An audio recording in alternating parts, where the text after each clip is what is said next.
Home recording has never been more accessible, and there's actually never been an easier time to record your own music. Yet there's a little more to it than just sticking a mic up on an instrument and hoping for the best. And this is particularly true when it comes to acoustic instruments.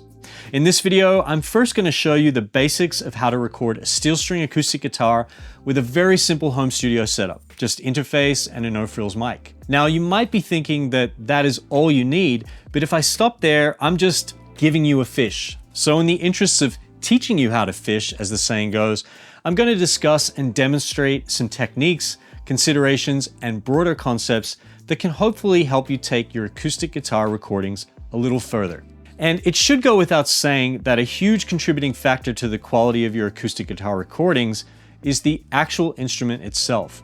Having a well-maintained, good-sounding instrument is really where you want to start. But assuming you've got that going, let's dive right in with a quick and dirty setup. Now, I've got Kevin here giving me a hand today. He's setting up and engineering, but everything I'm going to show you in this video is doable if you're recording solo. This first position is kind of acoustic guitar recording 101, where the mic is placed above the fingerboard where the neck joins the body. So basically around the 12th to 14th fret area.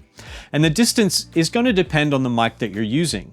For our recordings today, I'm going to be using a Solid State Logic SSL2 Mark II audio interface, precisely because it's simple, and a Shure SM57. Now, an SM57 probably wouldn't be my first choice for acoustic guitar, but if you're trying to just get started recording and you're looking for a mic that can be used on a wide range of sources with possible results that won't break the bank, then the SM57 fits the bill. We'll discuss mic choice a little more in detail later in the video, but let's listen to the 57 in the 12th through 14th fret position about 7 inches off the fingerboard to show you how to get started.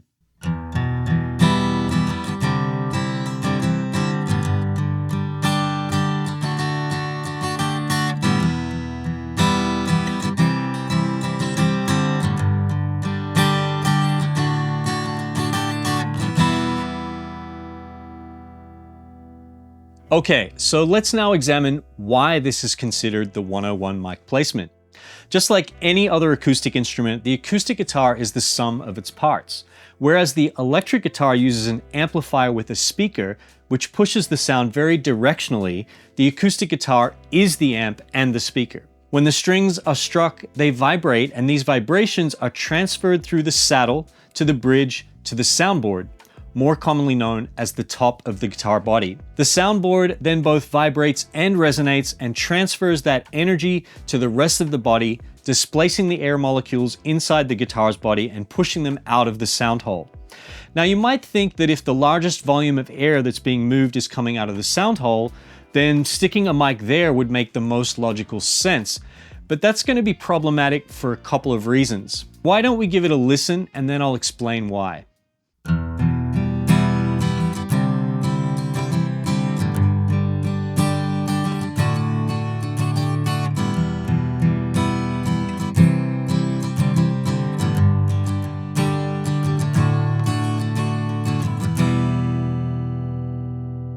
The sound hole is the only opening for air to escape the body, and it's a reasonable sized opening, so you're hearing a concentration of lower frequencies because their longer wavelengths have room to escape. Couple all that moving air with an increase in low frequencies from the proximity effect of a directional microphone, such as our trusty SM57, and you end up with a boomy sound that's not really usable. The challenge with acoustic guitar, and pretty much any acoustic instrument really, is that the sound emanates from the instrument as a whole. So when using one microphone, it's really about positioning the mic in a way that gives the most suitable blend of the sounds coming off the different parts of the instrument, be that the body and the neck in the case of the acoustic guitar. So in terms of our 101 position, the mic is catching some body resonance and is far enough away from the sound hole to avoid extra boominess from proximity effect. And with it being positioned above the fingerboard, we're also hearing some of the sound of the strings. Before we go and change our mic position, let's talk briefly about mic selection. We've used an SM57, not because it's the greatest mic for acoustic guitar, but because it's a solid budget option that works well on a variety of sources, especially for someone getting started.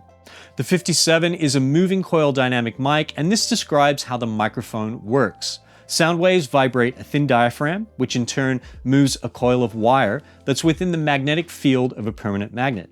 This movement generates a small electrical current, which is the audio signal. The moving coil design has higher mass than other microphone designs, meaning that it isn't as sensitive. So for folks recording acoustic guitar in an untreated or a poor sounding room, moving coil mics like the SM57, the Biodynamic M201, or the Sennheiser MD441 might be worth considering. The decreased sensitivity means the mic can be placed closer to the instrument, thus reducing the amount of sound picked up from the room. We've heard the 57, now let's go ahead and listen to the M201 and the MD441.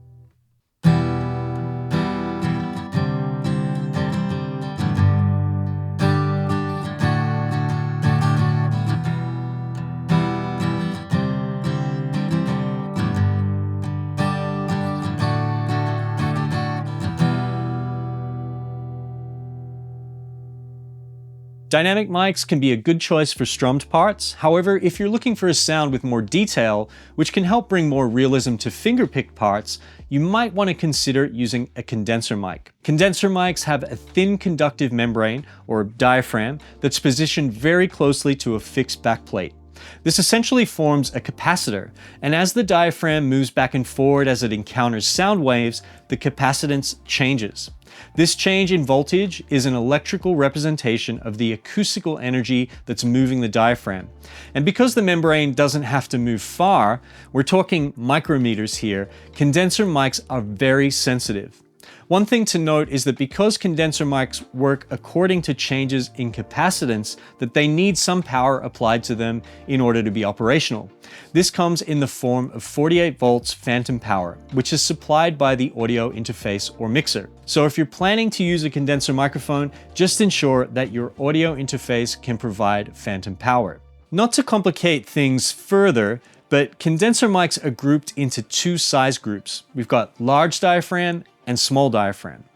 The rule of thumb is that large diaphragm condensers have diaphragms that are around 1 inch in diameter, while small diaphragm condenser membranes are generally thought of as being smaller than 5/8 of an inch. To summarize, large diaphragm condensers generally exhibit lower self-noise than their small diaphragm counterparts and offer a big, sometimes larger than life sound, while small diaphragm condensers have a faster transient response, extended high frequency response, and a very consistent pickup pattern across the frequency spectrum. Based on these general characteristics, small diaphragm condensers are an excellent choice for acoustic guitar, especially when you're using only one microphone and detail is a priority. Just bear in mind though that due to the sensitive nature of this mic design, the mic may need to be positioned a little further back than a dynamic mic, and this will allow more room sound into the recording. With a quiet, good sounding room, this can be an advantage, but if your environment has a lot of background noise or is a reflective sounding space, then it might not work for you. Let's go ahead and take a listen to an AKG 151 small diaphragm condenser in our 101 position about 9 inches back from the 12th to 14th fret.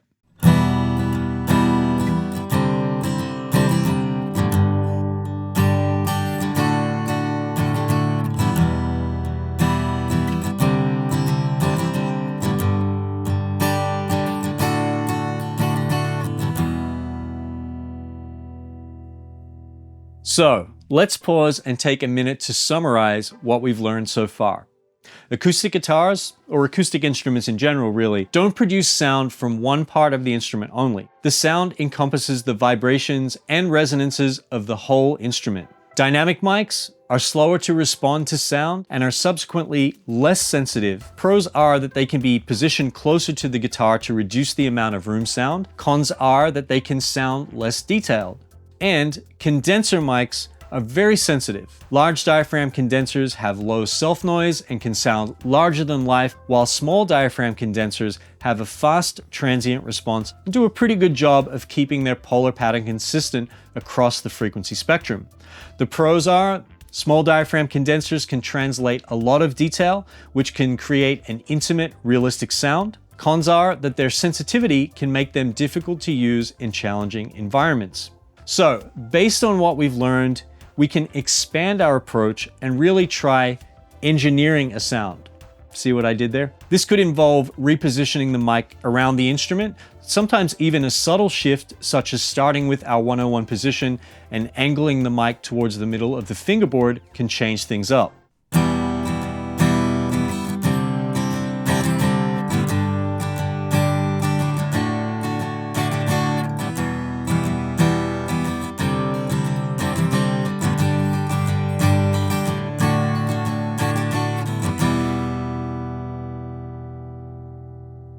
Notice in this example how the low end is a little more contained and the rhythm of the transients is a little more defined. On its own, it's a little bit of a thinner sound, but this sound would sit well in a mix without too much processing. So now let's think about how each part of the guitar is involved in sound production, and let's try shifting the mic to the upper bout of the body. So here we'll be miking the body, and let's hear the difference that makes.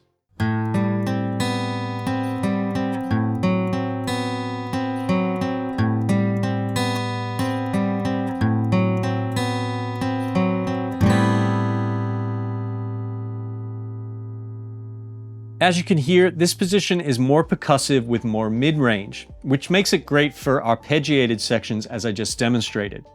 Also bear in mind that the pick choice can have an impact on the overall acoustic sound. A heavier pick is going to provide more articulation for single note parts, but for strumming parts, you may want to change to a medium or a light pick. Again, so much of this depends on the vibe that you're going for. For more singer-songwriter style tracks that only feature guitar and voice, expanding the microphone setup to 2 mics can allow for creating a stereo spread of the guitar that leaves some space in the middle of the mix for the vocal. However, if you've never used multiple mics on a sound source, one thing you need to keep in mind is phase relationships.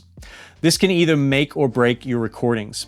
Phase refers to the time relationship of 2 similar sound waves. If these 2 sound waves are not aligned, then the result when they're combined is that either certain frequencies or the whole signal will be canceled out. One approach is just to move the second mic around while listening until you get the desired sound, but a quicker way of getting started is to use a coincidence setup, such as an XY configuration.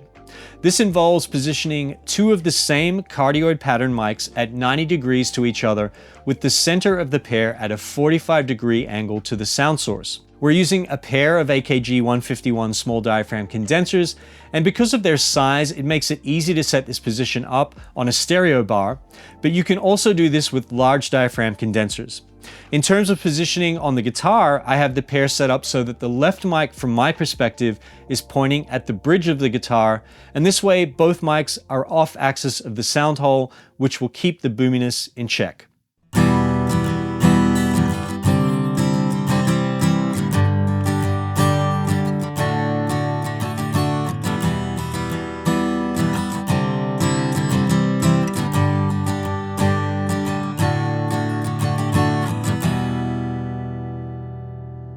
Another way to keep the signals from each mic in phase is to use the 3-to-1 rule when positioning the mics. This rule is based on the inverse distance law, which states that every time distance is doubled, the sound pressure level drops by 6 decibels. So in the case of the 3-to-1 rule, this means that if we set up our first microphone 6 inches away from the guitar at the 12th to 14th fret position, we need to set up our second microphone 6 inches away from the guitar, but at 18 inches away from our first microphone. For our setup here, I'm using a Shure SM81 small diaphragm condenser for mic 1 and a Telefunken TF17 large diaphragm condenser for mic 2. Since our microphones are both cardioid, their pickup area is fairly concentrated and at 6 inches away has a high level of intensity, according to the inverse square law, And since we just learned that the inverse distance law means every time we double the distance, the sound pressure level is reduced by 6 decibels, we can assume that when we multiply the distance by 3, that we're getting a reduction in the range of 9 to 10 decibels of the sound that mic 1 is hearing when we're at mic 2's position, and vice versa. This is enough to circumvent any phasing issues such as comb filtering, but bear in mind that these rules assume ideal conditions, so you may find that you still need to move mic 2 around to get the sound that you're looking for. A quick and dirty way to check phase is to set up your mics and record a short example, and then listen back with a plugin that allows for you to invert the channel polarity, like the trim plugin in Pro Tools. And as you're listening, toggle the polarity and see which position gives the most full sound. If you find that that occurs when the polarity is inverted, you've got 2 options. If your interface has a polarity invert button, you can press that and record that way, or if you don't have that option, you can just use a plugin in post to invert the polarity. Now let's take a listen to the spaced pair example.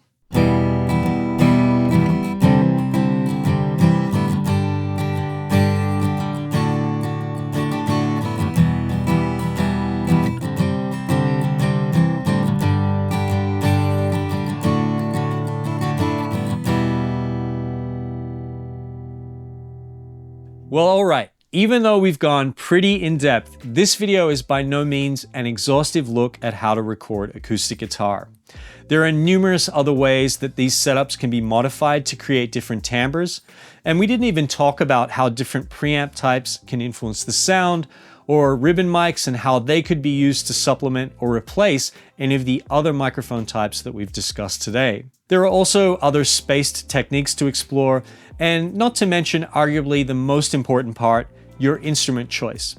Of course, it can come down to the fact that you record the acoustic guitar that you have, but different body sizes and styles offer different timbres. For today's video, I used a Dreadnought, pretty much because they're the most common body type, but I'm usually partial to using smaller bodied acoustics for recording. My goal with this video has been to provide you with some how-to, while also exploring the why and getting into a little theory on the side so you can start to feel equipped to be able to make decisions that allow you to create a sound that best serves the song. After all, that's what this really is all about. Recording doesn't exist in a vacuum.